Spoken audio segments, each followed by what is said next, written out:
Salam sejahtera untuk kita semuanya. Halo teman-teman, perkenalkan nama saya dengan NIM, fakultas, dan jurusan.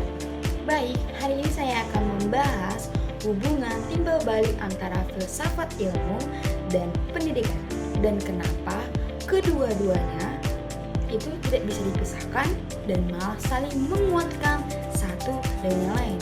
Yuk kita bahas. Ayo. Baik, yang pertama kita akan membahas peran filsafat dalam ilmu pendidikan. Bayangkan, filsafat ilmu adalah fondasi atau sebuah dasar yang kuat dalam kita membangun ilmu pendidikan.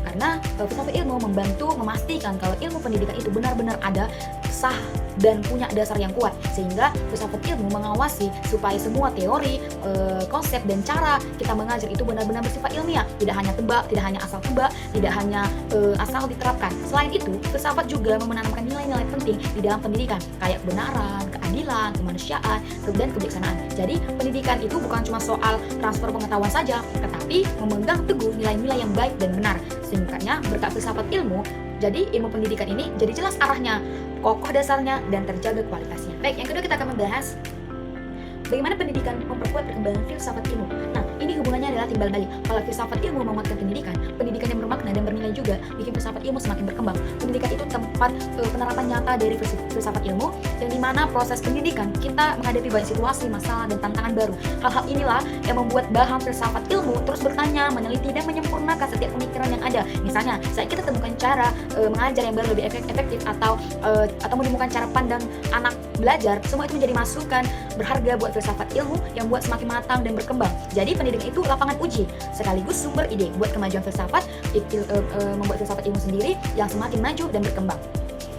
Lalu yang ketiga ada, ya teman-teman, filsafat ilmu sebagai pisau analisis. Kenapa ya filsafat ilmu sering disebut sebagai pisau analisis di dalam pendidikan? Nah, ini berkaitannya dengan 3 konsep yang kita bahas di minggu yang lalu, ontologi, epistemologi, dan aksiologi, yang dimana ketiga hal ini menjadi alat buat kita membedah dan memahami setiap persoalan di dunia pendidikan. Yang pertama ada ontologi yang menanyakan apa hakikat pendidikan, dan epistemologi menanyakan bagaimana cara kita dapat pengetahuan itu, sedangkan aksiologi yang terakhir menanyakan untuk apa pendidikan itu, apakah itu berguna, bermanfaat, atau bernilai moral. Jadi dengan ketiga alat ini, setiap masalah di pendidikan bisa kita bedah, kita lihat dari segala sisi yang ada sampai kita dapat pemahaman nih yang jernih dan solusi yang pas.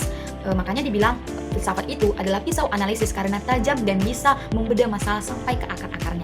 Nah, dari ketiga yang kita bahas itu ada contoh penerapan nyatanya. Terakhir, biar makin jelas nih teman-teman dan semua para mahasiswa, saya akan mengasih contoh penerapannya yang ada di kehidupan kita. Pertama, di kebijakan pendidikan. Saat pemerintah bikin aturan, misalnya nih soal kurikulum baru, pasti pakai filsafat ilmu. Misalnya kita sadar hakikat manusia itu unik dan berkembang, yaitu ontologi.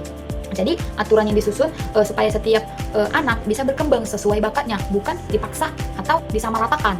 Karena setiap anak-anak itu berbeda, setiap porsinya, otaknya, dan cara dia memahaminya.